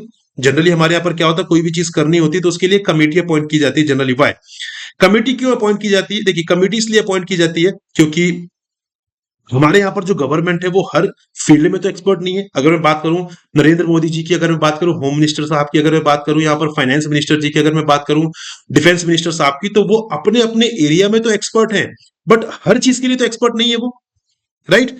तो इसलिए एक्सपर्ट्स की एक कमेटी बैठाई जाए जो वहां पर एक्सपर्ट्स है, ताकि वो एक सही सोल्यूशन के साथ, एक सही रिकमेंडेशन के साथ आ सके, इसलिए यहां पर कमेटी अपॉइंट की जाती है। तो एक तरीका क्या है कि यहां पर एक कमेटी अपॉइंट कर दी जाए, right. And number second is publish its proposal in the official gazette. Government ने क्या किया, डायरेक्टली अपना प्रपोजल कि हम चाहते हैं कि इस शेड्यूल एम्प्लॉयमेंट के लिए इतना मिनिमम वेज होना चाहिए, और इसको गवर्नमेंट क्या करे, पब्लिश कर दे ऑफिशियल गजेट में। किस लिए, ताकि लोग अपना ओपिनियन जो है वो यहां पर शेयर कर सके। दोनों ही केस में क्या होगा, और यहां पर क्या है, यहां पर एक क्राइटेरिया ये भी कि not less than 2 month shall be given for the representation to the person likely to be affected. तो अगर गवर्नमेंट इस मोड से जाना चाह रही है, ठीक है, एक तो ये तरीका हो गया कि गवर्नमेंट ने कमेटी अपॉइंट कर दी, गवर्नमेंट ने कमेटी को बोला कि भाई आपको डिसाइड करना है कि मिनिमम वेज क्या होना चाहिए। सेकंड तरीका है, गवर्नमेंट ने डिसाइड कर लिया है, उसे गवर्नमेंट ने पब्लिश कर दिया ऑफिशियल गजेट में, और फिर वहां पे लोगों का जो रिकमेंडेशन है, रिप्रेजेंटेशन है, उसके लिए ओपन कर दिया। तो एटलीस्ट यहां पर 2 महीने का टाइम देना पड़ेगा गवर्नमेंट को, कि 2 महीने का टाइम है, इस 2 मंथ्स में जिसके जो भी रिप्रेजेंटेशन है, जिसकी जो भी क्वेरी है, आप यहां पर प्रेजेंट करिए, गवर्नमेंट बाद में उसे कंसिडर करेगी, एंड देन उसके बाद फाइनल डिसीजन जो है वो लिया जाएगा। ठीक है, दोनों ही केसेस में क्या होगा, after considering the advice of the committee, जो कमिटी ने एडवाइस दिया था वो, एंड साथ साथ में जो रिप्रेजेंटेशन यहां से निकल कर आया वो, ठीक है, एप्रोप्रिएट गवर्नमेंट क्या करेगी, मिनिमम वेज रेट को फिक्स करेगी या रिवाइज करेगी। प्रोसीजर समझ में आ गया आपको, एक कमेटी अपॉइंट होगी, या तो फिर गवर्नमेंट डायरेक्टली अपना जो प्रपोजल है उसे ऑफिशियल गजेट में यहां पर पब्लिश कर देगी, ताकि जो अफेक्टेड लोग हैं, जो यहां पर ऐसे लोग जो अफेक्ट हो सकते हैं, वो अपना रिप्रेजेंटेशन दें। उसके लिए 2 मंथ्स का टाइम देना पड़ेगा। तो यहां पे कमेटी ने मान लेते अपना रिकमेंडेशन दे दिया, या तो फिर यहां पे रिप्रेजेंटेशन आ गई, उसके बाद फाइनली उन्हें कंसिडर करने के बाद गवर्नमेंट जो है वो फाइनल डिसीजन लेगी यहां पर। ठीक है, further unless such notification otherwise provides, notification कौन सा, जो नोटिफिकेशन गवर्नमेंट फाइनली पब्लिश करेगी कि ये डिसीजन है, ये है बेसिकली मिनिमम वेज रेट। तो basically unless such notification otherwise provides it shall come into force on the expiry of 3 months from the date of its issue. तो जो final publication होगा, जो फाइनल पब्लिश होगा notification, ठीक है, अगर उसमें कोई डेट मेंशन है कि इस डेट से ये नोटिफिकेशन इफेक्ट में आना है, मतलब इस डेट से ये मिनिमम वेज रेट चेंज होने वाली है, तो अगर कोई डेट मेंशन है उस नोटिफिकेशन में, फिर तो वो डेट फॉलो की जाएगी। अगर कोई डेट मेंशन नहीं है तो यहां पर क्या होगा, यहां पर उस नोटिफिकेशन के इशू होने के 3 मंथ्स के बाद, 3 मंथ्स खत्म होने के बाद वो ऑटोमेटिकली नोटिफिकेशन जो है वो इफेक्ट में आ जाएगा। और ये सारे टाइमलाइंस बहुत इंपॉर्टेंट है जो हम यहां पर डिस्कस कर रहे हैं, एग्जाम पॉइंट ऑफ व्यू से बहुत ज्यादा इंपॉर्टेंट है। क्लियर? आगे बढ़ते हैं नेक्स्ट प्रोविजन की तरफ, which is advisory board. Advisory board, इसका नाम पढ़िए, इसका नाम क्या है? एडवाइजरी बोर्ड, मतलब एडवाइज करना, राइट? यही मतलब होता है। तो for the purpose of coordinating the work of committees, sub committees, advising the appropriate government in matter of fixing and revising minimum rate of wages. ठीक है, अब यहां पर जो कमिटीज रहेंगी, ठीक है, जो हमने कमिटी देखा था गवर्नमेंट को सपोर्ट करने के लिए, यहां पर एक बोर्ड बनाया जाएगा which is the advisory board. वो गवर्नमेंट को यहां पर एडवाइज करेगा कि यहां पर किस तरीके से मिनिमम रेट ऑफ वेज को फिक्स किया जा सकता है, रिवाइज किया जा सकता है। तो उसके लिए सिंपली एक एडवाइजरी बोर्ड यहां पर रहेगा। एक सेंट्रल एडवाइजरी बोर्ड जो है वो सेंट्रल गवर्नमेंट ऑब्वियसली यहां पर कॉन्स्टिट्यूट करेगी। So for the purpose of advising central government and state government in the matters of fixation and revision of minimum rate of wages, for coordinating the work of advisory board, central government shall appoint a central advisory board. तो यहां पर ऐसा कुछ technical नहीं है, simple सी बात है, एक सेंट्रल एडवाइजरी बोर्ड होगा ताकि वो सेंट्रल गवर्नमेंट और स्टेट गवर्नमेंट को क्या कर सके, एडवाइस दे सके। किस बारे में? मिनिमम रेट ऑफ वेज को फिक्स करने या रिवाइज करने के बारे में। ठीक है, इसमें कौन कौन हो सकता है? So it consist of, you can see, it consist of person to be nominated by the central government representing employers and employees in the scheduled employment. तो जो शेड्यूल्ड एम्प्लॉयमेंट के जो एम्प्लॉयर्स हैं एंड एम्प्लॉयज हैं वो यहां पर होंगे। ठीक है, तो देखिए अल्टीमेटली बात समझिए कि हम बना रहे हैं सेंट्रल एडवाइजरी बोर्ड। ठीक है, इसका काम क्या है? गवर्नमेंट को एडवाइस देना कि भाई आपको मिनिमम रेट ऑफ वेज ये फिक्स करना चाहिए या रिवाइज करके ये रखना चाहिए, राइट? तो यहां पर अगर वो लोग नहीं होंगे जो एक्चुअली अफेक्ट हो रहे हैं, तो फिर ऐसे बोर्ड का मतलब क्या है? एक्चुअल में इन बोर्ड में जो रिप्रेजेंटेशन होना चाहिए किसका होना चाहिए? जो एक्चुअली शेड्यूल्ड एम्प्लॉयमेंट के एम्प्लॉयर है या एम्प्लॉय है, राइट? जो शेड्यूल्ड एम्प्लॉयमेंट के एम्प्लॉयर या एम्प्लॉयर है बेसिकली उनको ही होना चाहिए। तो इसीलिए यहां पर क्या होगा, it consist of person to be nominated by central government representing employers and employees in the scheduled employment who shall equally number रहेंगे। क्यों? क्योंकि अगर वहां पर कोई भी चीज अगर मान लीजिए वोटिंग के थ्रू हो रही है, ठीक है, और एम्प्लॉयर का रिप्रेजेंटेशन ज्यादा है, तो एम्प्लॉयर तो यही चाहेगा कि मिनिमम वेज कम से कम हो। तो वहां पर वोटिंग के थ्रू ऑटोमेटिकली रूल्ड आउट हो जाएंगे एम्प्लॉय की जो यहां पर प्रपोजल रहेगा। इसलिए बहुत इंपॉर्टेंट है कि यहां पर इक्वल नंबर में एम्प्लॉयर प्लस एम्प्लॉय के रिप्रेजेंटेशन होने चाहिए। ठीक है, साथ में इंडिपेंडेंट पर्सन रहेंगे not exceeding 1/3 of the total number of members. जितने भी टोटल नंबर ऑफ मेंबर्स रहेंगे उसमें से यहां पर मैक्सिमम 1/3 जो है वो इंडिपेंडेंट पर्सन रहेंगे, और इंडिपेंडेंट पर्सन ही चेयरमैन रहेंगे। क्योंकि अगर एम्प्लॉय का रिप्रेजेंटेटिव यहां पर चेयरपर्सन बनता है या एम्प्लॉय का रिप्रेजेंटेटिव चेयरपर्सन बनता है, तो ऑब्वियसली फिर तो डिसीजन कहीं ना कहीं बायस्ड हो जाएगा। इसलिए इंडिपेंडेंट पर्सन को यहां पर चेयरमैन बनाया जाएगा ताकि एक निष्पक्ष तरीके से, एक अनबायस्ड तरीके से यहां पर जो रिकमेंडेशन है, जो एडवाइजरी है, वो दिया जा सके। ठीक है, कॉम्पोजिशन ऑफ कमिटीज की बात करें, जो कमिटी यहां पर बनाई जाएंगी, so each of the committees, sub committees and the advisory board सबके लिए सेम ही है। Shall consist of person to be nominated representing employers and employees, जो मैंने आपको बताया था इक्वल नंबर में। कौन से एम्प्लॉयर कौन से एम्प्लॉयज? जो शेड्यूल्ड एम्प्लॉयमेंट में है। ठीक है, ऐसे एम्प्लॉयर जो शेड्यूल्ड एम्प्लॉयमेंट के एम्प्लॉयर हैं, ऐसे एम्प्लॉय जो शेड्यूल्ड एम्प्लॉयमेंट में एसोसिएटेड है, वो बेसिकली यहां पर इन कमिटीज में, एडवाइजरी बोर्ड में यहां पर रहेंगे। उनका रिप्रेजेंटेशन रहेगा इक्वल नंबर में। साथ में इंडिपेंडेंट पर्सन रहेंगे जो यहां पर 1/3 से ज्यादा नहीं हो सकते टोटल नंबर ऑफ मेंबर्स के। ठीक है, मतलब मान लीजिएगा टोटल यहां पर 9 मेंबर्स है, तो 9 में से मैक्सिमम इंडिपेंडेंट पर्सन जो है वो 3 ही हो सकते हैं, उससे ज्यादा नहीं हो सकते। और यहां पर 3 members will be from the employers representation, 3 members will be from the employees representative। ठीक है, और जो 3 members है that can be the maximum independent person. ठीक है, और जो इंडिपेंडेंट पर्सन है वही चेयरमैन होंगे, चाहे वो कमिटी हो, सब कमिटी हो या फिर एडवाइजरी बोर्ड हो, ताकि अनबायस तरीके से डिसीजन जो है वो लिया जा सके। राइट, आगे बढ़ते हैं वेजेस इन काइंड से। वेजेस इन काइंड का मतलब क्या है कि आप मॉनेटरी टर्म्स में पैसे नहीं दे रहे हो, आप किसी और तरीके से वेज दे रहे हो। तो क्या वो अलाउड है या नहीं, सबसे पहले वो समझते हैं। ठीक है, so it is written that minimum wages payable under this act shall be paid in cash. तो यहां पर लिखा है कि जो मिनिमम वेज पे करना है, ऐसा नहीं कि आपने क्या बोला कि भाई आपको मिनिमम वेज, फॉर एग्जांपल एक एम्प्लॉयर है, एम्प्लॉयर ने बोला अपने एम्प्लॉय को कि आपको मिनिमम वेज, आपको इतना पैसा मिलना है, एक काम करिए पैसे मत लीजिए, मैं आपको ट्रिप ऑफर कर देता हूं, आप अपने फैमिली के साथ एक काम करिए, गोवा घूम कर आइए। ये हो गया वेजेस इन काइंड, या किसी और तरीके से आपने दे दिया, ठीक है।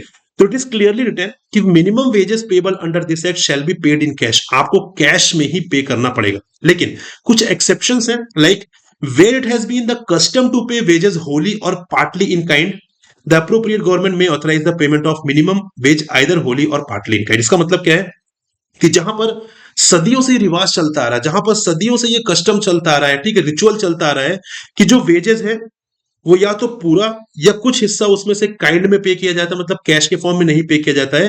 तो अप्रोप्रिएट गवर्नमेंट पहले उस कस्टम को समझेगी, उसको रीड करेगी, उसका यहाँ पर उसके इफेक्ट को समझेगी, उसके बाद गवर्नमेंट जो है वो ऑथराइज कर सकती है कि ठीक है, क्योंकि यहाँ पर एक कस्टम है। जनरली क्या होता है, जो कस्टम होता है ना, वो कस्टम यहाँ पर गवर्नमेंट जल्दी यहाँ पर उससे चेंज करने की कोशिश नहीं करती, क्योंकि बहुत ही टाइम, बहुत लंबे समय से चलता हुआ आ रहा होता है। तो गवर्नमेंट चाहती है कि हम उसी कस्टम को कंटिन्यू करें, ठीक है। अगर वहां पर रहने वाले लोगों को प्रॉब्लम नहीं है तो फिर गवर्नमेंट चाहती है कि फिर उसे हम फालतू में छेड़छाड़ नहीं करना चाहिए, राइट।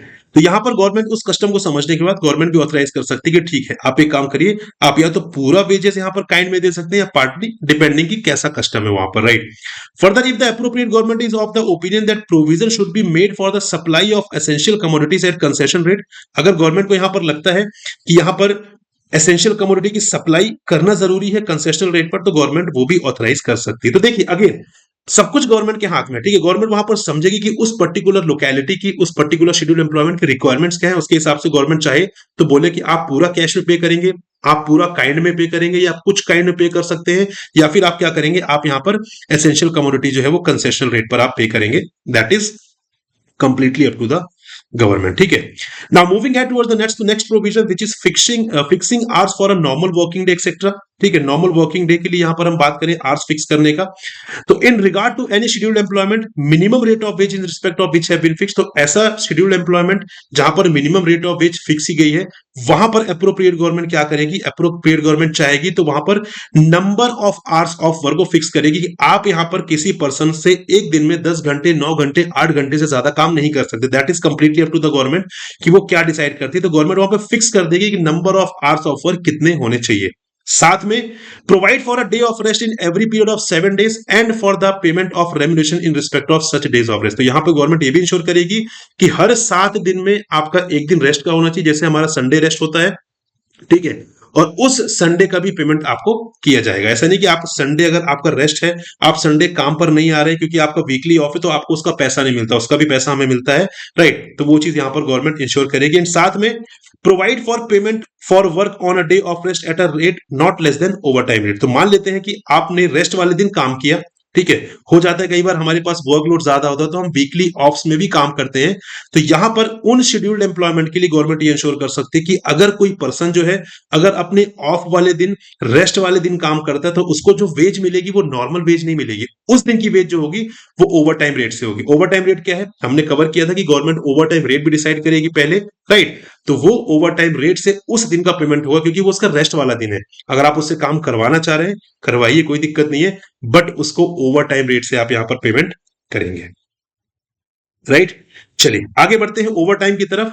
यहां पर ओवर टाइम में क्या लिखा गया है, where an employee whose minimum rate of wage is fixed by the hour, by the day or by such longer period works on any day in the excess of the number of hours constituting a normal working day, the employer shall pay him for every hour or for part of an hour so work in excess at the overtime rate fixed under this particular act, right, or under any law of the appropriate government for the time being in force whichever is higher। तो यहां पर क्या लिखा गया है, यहां पर simple सी बात ये कही गई है कि मान लेते हैं गवर्नमेंट ने बोला है, गवर्नमेंट यहां पर हमने कवर किया था ना अभी, कि यहां पे गवर्नमेंट चाहे तो नंबर ऑफ आवर्स डिसाइड कर सकती है, ठीक है। तो गवर्नमेंट ने बोला कि अगर आपको एक दिन में, यहां पे अगर आप काम की बात करेंगे तो 9 आवर्स से ज्यादा आप किसी से भी काम नहीं करवाएंगे, ठीक है, ठीक है। बट आपके एम्प्लॉयमेंट की रिक्वायरमेंट ऐसी है कि किसी दिन किसी टाइम यहां पर कुछ लोगों को काम करना पड़ रहा है, एक्स्ट्रा 12 घंटे काम करना पड़ रहा है। सो इट इज रिटर्न की कोई इशू नहीं है, आप काम करवाइए, क्योंकि आपका जो काम है, आपके जो बिजनेस की रिक्वायरमेंट वही है। लेकिन जो इन्होंने एडिशनल 3 घंटे काम किए हैं, इस 3 घंटे का जो पेमेंट होगा वो नॉर्मल वेज रेट से नहीं होगा, वो आपका ओवर टाइम रेट से होगा, ठीक है। अदरवाइज क्या होगा, ऐसे तो फिर रोज ही बोलेगा एम्प्लॉयर की भाई आप रुक जाओ, क्योंकि उसे पता है कि मुझे तो सिंपल नॉर्मल वेज रेट ही पे करना है, राइट। तो ये चीज, इसका अनड्यू एडवांटेज न लिया जा सके, इसलिए गवर्नमेंट क्या कर रही है, गवर्नमेंट ने यहाँ पर एक्ट, ये जो प्रोविजन है वो ऐड किया है कि अगर आप एक्स्ट्रा काम करवा रहे हैं करवाइए, बट वहां पर फिर आपको ओवर टाइम रेट जो फिक्स किया गया है उससे आपको एक्स्ट्रा आवर का टाइम आपको पे करना पड़ेगा, ताकि एक प्रेशर रहे एम्प्लॉयर के ऊपर कि वो तभी अपने एम्प्लॉयज को काम करने के लिए बोले जब एक्चुअल में उस पर्टिकुलर एक्स्ट्रा काम की रिक्वायरमेंट हो। आगे बढ़ते हैं, wages of worker who works for less than normal working day. ठीक है, मान लेते हैं कि यहां पर हमने नॉर्मल वर्किंग डे के लिए क्या बोला गवर्नमेंट ने कि 9 आवर्स का टाइम है, आप एक दिन में 9 घंटे काम करते हैं तो वो आपका नॉर्मल वर्किंग डे है।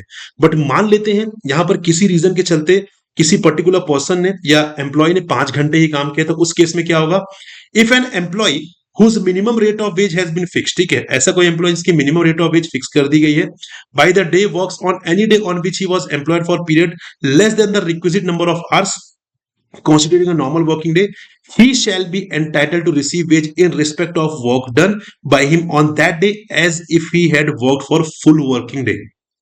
तो यहां पर अगर कोई पर्सन है जिसने नॉर्मल वर्किंग डे से कम नंबर ऑफ आवर्स में काम किया है, उसका जो वेज पेमेंट होगा वो यही मानकर होगा कि उसने पूरे दिन का काम किया है। ठीक है, अभी मैं समझाता हूं इसको आपको।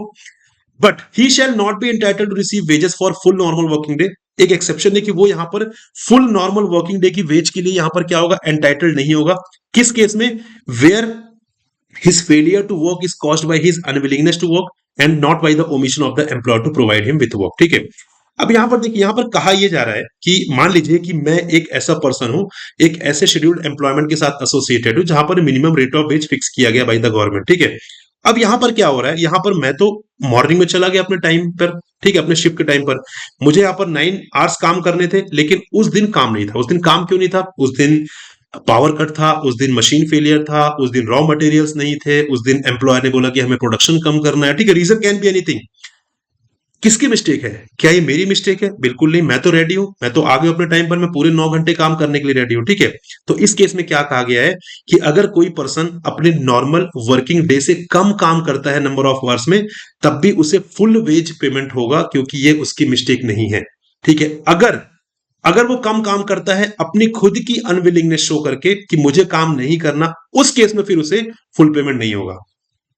ठीक है, मतलब अगर यहां पर एम्प्लॉयर की मिस्टेक नहीं है, ठीक है, एम्प्लॉय चाहता है कि मैं यहां पर कम काम करूं, तो उस केस में क्या होगा, उस केस में फिर यहां पर बेसिकली एम्प्लॉय को फुल पेमेंट नहीं होगा, अदरवाइज उन्हें यहां पर फिर क्या होगा, फुल पेमेंट होगा।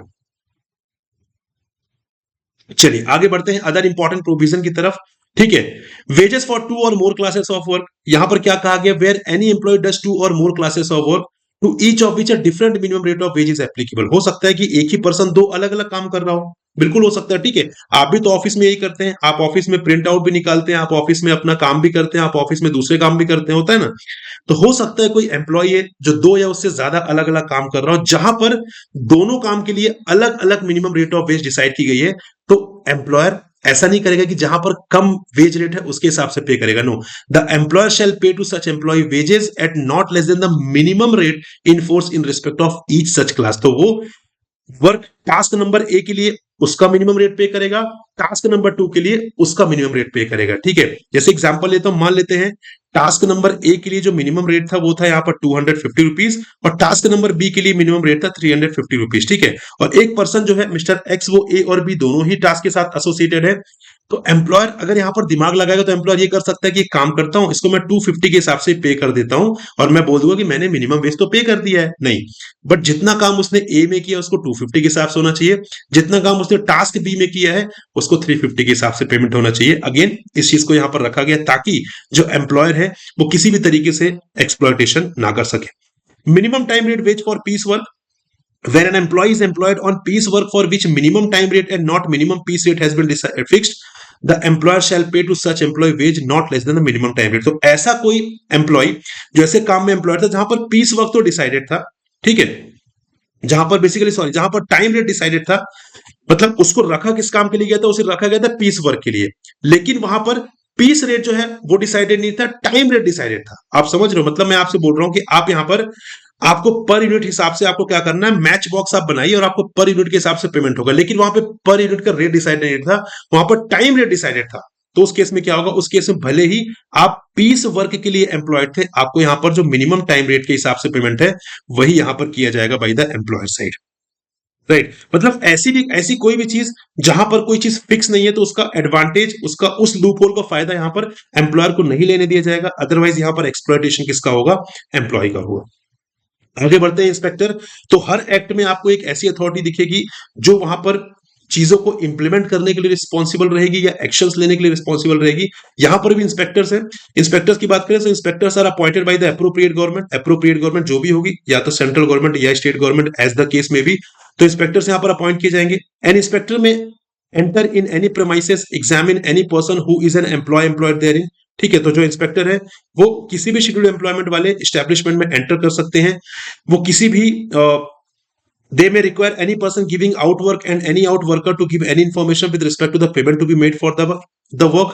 तो वो सारी इंक्वायरी कर सकते हैं कि आप किस टाइप का काम करते हैं, आपको कितना पेमेंट किया जाता है, राइट। तो कहने का सिंपल सा मतलब ये है कि यहाँ पे इंस्पेक्टर की रिस्पॉन्सिबिलिटी किस चीज के, इंस्पेक्शन करने की। क्या इंस्पेक्ट करने की, ये इंस्पेक्ट करने की कि बेसिकली यहां पर जो सारी चीजें हैं, जो रूल्स हम देख रहे हैं, जो हम एक्ट्स देख रहे हैं, जो प्रोविजंस देख रहे हैं, उन सब का प्रॉपर कंप्लायंस हो रहा हो। अगर किसी पर्टिकुलर शेड्यूल्ड एम्प्लॉयमेंट के लिए मिनिमम वेज 250 डिसाइडेड है, तो उस शेड्यूल्ड एम्प्लॉयमेंट से एसोसिएटेड सारे ही एम्प्लॉयज को यहां पर प्रॉपर 250 रुपीज मिल रहा है या नहीं मिल रहा है, उसके लिए चाहे उन्हें फिर कोई रजिस्टर डॉक्यूमेंट या कोई भी अदर चीज उन्हें सीज करना पड़े या उसकी कॉपी लेने पड़े, उसके लिए भी वो यहां पर ऑथराइज होते हैं।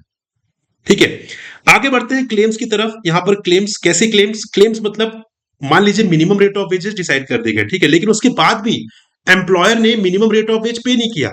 मान लेते किसी पर्टिकुलर शेड्यूल एम्प्लॉयमेंट के लिए गवर्नमेंट ने फिक्स किया 250 रुपीज, लेकिन उस शेड्यूल एम्प्लॉयमेंट से एसोसिएटेड मिस्टर एक्स को एम्प्लॉयर ने सिर्फ 200 रुपीज पे किया। तो इससे क्या होगा, इससे डिस्प्यूट आ गया, अब यहां पर क्लेम होगा, राइट। तो if any claim is there, अगर कोई क्लेम रहता है तो an application can be made to the concern authority. फिर क्या होगा, जो एम्प्लॉय है जिसको यहां पर कम पेमेंट हुआ है, वो क्या करेगा, वो एप्लीकेशन देगा किसको, कंसर्न अथॉरिटी को। Same shall be presented within 6 months from the date on which the minimum wage became payable. तो ये जो टाइम लाइन है बहुत इंपॉर्टेंट है, 6 मंथ वाली, ये याद रखना है आपको, राइट। तो यहां पर क्या चीज मेंशन है, यहां पर ये चीज बोली गई है कि जिस दिन से वो मिनिमम वेज ड्यू हुआ था उसके 6 मंथ के अंदर आपको एप्लीकेशन प्रेजेंट करनी। मतलब मैं बोल रहा हूं कि मान लीजिए कि यहाँ पे 1 जनवरी को पेमेंट मिला किसी को, ठीक है, 1 जनवरी को 200 रुपीज मिला, जबकि मिलना 250 रुपीज था, ठीक है। तो इसके 6 मंथ, यहाँ पर 6 मंथ के अंदर ये जो पर्सन है वो बेसिकली क्या करेगा, एप्लीकेशन कंसर्न अथॉरिटी को देगा कि मुझे दिसंबर मंथ में दिसंबर मंथ के लिए जो जनवरी में पेमेंट हुआ वहां पर 250 रुपीज मिलना था, बट 200 मिला। तो यहां पर बेसिकली ये एप्लीकेशन 6 महीने के अंदर प्रेजेंट होना चाहिए, जब से वो मिनिमम वेज जो है वो पेबल हुआ था या ड्यू हुआ था। ठीक है, आगे बढ़ते हैं। While hearing the application of a claim of payment of less than minimum rate of wages, the payment of the amount by which minimum wage rate wages payable to him exceed the amount actually paid. तो यहां पर जब ये application सुनी जा रही होगी तो यहां पर ऑब्वियसली मान लेते हैं कि 250 रुपीज पे होना था लेकिन 200 रुपीज पे हुआ, तो यहां पर ये ऑर्डर दिया जाएगा कि जो बचा हुआ 50 रुपीज है वो आपको यहां पर पे करना होगा, जो एम्प्लॉयर होगा, ठीक है, कि भाई आपने 50 रुपए कम दिए थे, वो 50 रुपए आप पे करिए। साथ में compensation not exceeding 10 times of the amount of such excess, मतलब जो 50 रुपए था इसका आप यहां पर 10 टाइम कॉम्पेंसेशन भी देंगे। 10 टाइम इज द मैक्सिमम। अब अथॉरिटी चाहे तो 2 टाइम्स 3 टाइम्स कर सकती है, बट 10 टाइम से ज्यादा नहीं कर सकती। क्यों? क्योंकि देखिए ना, आपने किसी का पैसा आपने रखा, उसका ड्यू था बट आपने पे नहीं किया, आपने उसे परेशान किया, और जब इतना टाइम निकल गया अब उसके बाद आप क्या बोल रहे हैं, ठीक है मैं 50 रुपीज दे देता हूं। आखिर वो पर्सन जो है मेंटली एक्सप्लॉइट हुआ वो, तो उसके लिए कुछ कॉम्पेंसेशन मिलना चाहिए। So that compensation shall not be exceeding 10 times the amount of such excess. मतलब हमारे एग्जांपल में 50 रुपीज इंटू 10 500 रुपीज, ठीक है। इन एनी अदर केस, किसी और केस में जो payment of amount due to the employee है प्लस जो कॉम्पेंसेशन है वो 10 रुपए से ज्यादा नहीं होना चाहिए। अदर केस की बात हो रही है, ठीक है, मतलब वो केस यहाँ पे शॉर्ट पेमेंट का नहीं है, वो कोई और केस है। इवन इफ द एक्सेस और the amount due is paid before the disposal of the application, payment of such compensation में भी डायरेक्टेड, ठीक है। अब यहां पर क्या हुआ, यहां पर मान लेते हैं कि एप्लीकेशन पेंडिंग अथॉरिटी के पास, अब यहां पर एम्प्लॉयर को रियलाइज हो कि मेरी मिस्टेक तो है और मेरे अगेंस्ट में ही डिसीजन आने वाला है। उस केस में अगर वो रेडी हो गया, ठीक है एक काम करते हैं कि यहां पर अभी एप्लीकेशन पेंडिंग है, मैं आपको आपका अमाउंट पे कर देता हूं, तो उससे बात नहीं बनेगी। उस केस में भी यहां पर कॉम्पेंसेशन दिया जा सकता है। क्यों? क्योंकि ये रियलाइजेशन आपको पहले क्यों नहीं हुआ, जब एप्लीकेशन अथॉरिटी के पास पहुंच गए तब क्यों रियलाइजेशन हो रहा है, राइट। तो इसलिए वहां पर कॉम्पेंसेशन तब भी अवॉर्ड किया जा सकता है भले ही फाइनल डिसीजन आया हो या ना आया। Got it. आगे बढ़ते, if the authority hearing an application is satisfied, ऐसी अथॉरिटी जो एप्लीकेशन यहां पर कंसिडर कर रही थी वो सेटिस्फाइड है कि एप्लीकेशन जो है मेलिशियस है, वेक्सेशियस है, मतलब यहां पर गलत एप्लीकेशन है, झूठा एप्लीकेशन है, ठीक है, मतलब यहां पर पेमेंट प्रॉपर तरीके से किया गया था। अब यहां पर क्या हो रहा है, यहां पर एम्प्लॉय बोल रहा है कि मुझे शॉर्ट पेमेंट हुआ था, एम्प्लॉयर बोल रहा है नहीं, इसको मैंने बिल्कुल ठीक पेमेंट किया था, इससे रिलेटेड डिस्प्यूट है, ठीक है। अब यहां पर ये बात एम्प्लॉय को भी पता है कि जो अमाउंट पे हुआ एकदम सही है, बट वो यहां पर लूप होल का फायदा लेना चाह रहा है। उसने क्या किया, उसने अथॉरिटी को एप्लीकेशन भेजी, बाद में अथॉरिटी सेटिस्फाइड था कि जो एप्लीकेशन भेजी गई वो मेलिशियस थी या वेक्सेशियस थी, तो उस केस में जो पेनल्टी है वो एम्प्लॉय के ऊपर भी लगेगी। मतलब ऐसा नहीं कि सिर्फ एम्प्लॉयर के अगेंस्ट एक्शन लिया जाएगा, अगर आप गलत एप्लीकेशन फाइल करेंगे, गलत क्लेम करेंगे तो आपके ऊपर भी एक्शन होगा। So penalty not exceeding 50 rupees to be paid to the employer by the person presenting the application. तो यहाँ पे 50 रुपए जो है बेसिकली जो पेनल्टी है वो इंपोज की जाएगी किसके ऊपर, जिस पर्सन ने एप्लीकेशन प्रेजेंट किया था, और वो जो एप्लीकेशन प्रेजेंटर है वो यहां पर एम्प्लॉयर को 50 रुपए जो है वो उसकी पेनल्टी पे करेगा। मैक्सिमम 50 रुपीज है, उससे कम भी हो सकती है depending on the nature of the case, right. So ये हमारा डिस्कशन था गाइस। आइए कुछ प्रैक्टिस क्वेश्चंस देखते हैं यहां पर कि आपने किस लेवल तक इस पर्टिकुलर एक्ट को समझा है। So question number first is the minimum wage act 1948 was enacted for the purpose of fixing of minimum rate of wages in scheduled employments, minimum rate of wages in every employment, minimum wages in industries or living wage. Tell me in the comment section, बताइए। right answer is option number A, in the scheduled employment, ठीक है। next is as per the minimum wage act 1948 the rates of minimum wages which are finally notified in the official gazette and unless such notification otherwise provides comes into force after the expiry of which of the following period from the date of its issue। याद है हमने जब बताया था कि जब revise करना होगा या फिक्स करना होगा उसके लिए गवर्नमेंट या तो कमेटी अपॉइंट करेगी या ऑफिशियल गजेट में अपना प्रपोजल जो है बेसिकली पब्लिश कर देगी, उसके बाद फाइनल नोटिफिकेशन आएगा रिकमेंडेशन और रिप्रेजेंटेशन सुनने के बाद, ठीक है।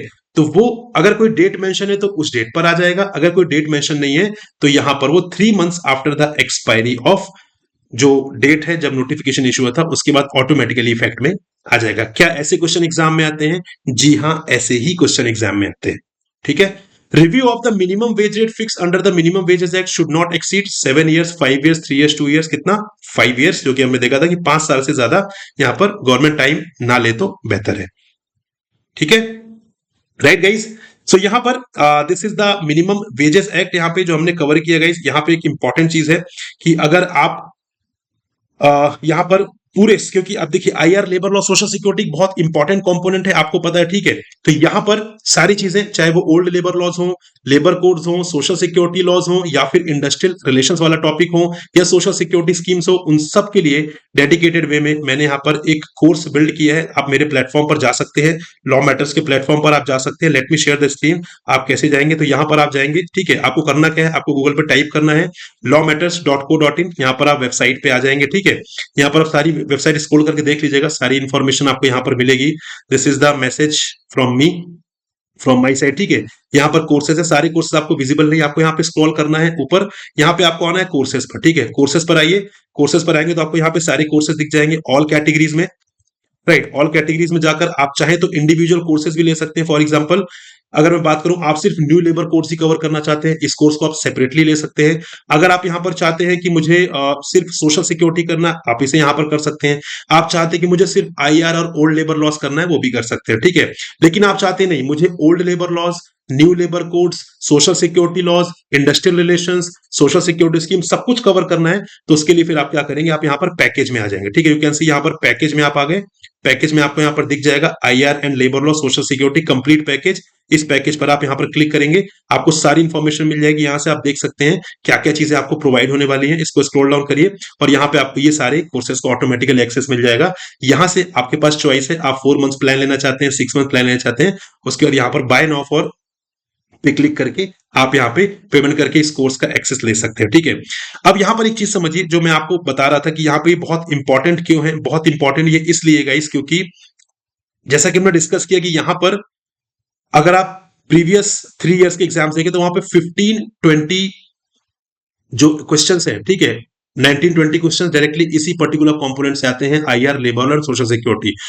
तो अगर आप मेरे साथ एसोसिएट होते हैं एंड अगर आप यूपीएससी ईपीएफओ एग्जाम की प्रिपरेशन पहले से भी कर रहे हैं तो आप डेफिनेटली मुझे जानते होंगे बहुत अच्छे तरीके से। तो अगर आप मेरे कोर्स के साथ एसोसिएट होते हैं तो उस केस में डेफिनेटली यहाँ पर आपको पूरे कंप्लीट हैंड होल्डिंग मिलेगी IR, labour law and social security के regarding. And this is my promise कि अगर आप सीरियसली मेरी गाइडेंस के अकॉर्डिंग प्रिपरेशन कर लिया तो आप 100% क्वेश्चंस इन पर्टिकुलर कंपोनेंट्स में आप अटेम्प्ट करके आएंगे, मतलब यहाँ पर आप एक भी मार्क्स लूज नहीं करेंगे, बट प्रोवाइडेड आप उतने ही सीरियस है जितने सीरियस मैं हूं। ठीक है, तो इस तरीके से आप बेसिकली कोर्स के लिए सब्सक्राइब कर सकते हैं गाइस, और वहां पर आप अपनी प्रिपरेशन इस पर्टिकुलर कंपोनेंट के लिए कर सकते हैं। ठीक है, so this is all that I wanted to discuss with you guys. ठीक है, यही मैं आपके साथ डिस्कस करना चाह रहा था। ठीक है, तो ये हमने डिस्कशन कंप्लीट कर लिया है अपना। So thank you very much for watching and listening and I hope this was helpful for you. आप मुझे अलग अलग प्लेटफॉर्म पर भी मुझसे कनेक्ट हो सकते हैं, चाहे वो व्हाट्सएप हो, व्हाट्सएप पर आप मुझसे इस नंबर पे कनेक्ट कर सकते हैं। टेलीग्राम चैनल जरूर ज्वाइन कर लीजिए, वहां पर मैं पीडीएफ शेयर करता हूं। यहाँ पर आपको साथ में इंस्टाग्राम भी फॉलो करना है और यूट्यूब चैनल तो आपको सब्सक्राइब करना ही करना है। तो अलग अलग प्लेटफॉर्म के थ्रू आप मुझसे टच में रह सकते हैं, जहां पर मैं आपको गाइड करूंगा अलग अलग एग्जाम के रिगार्डिंग। ठीक है, so this is all, thank you very much for watching and listening guys. मिलेंगे अगले सेशन में, तब तक के लिए जय हिंद गाइस।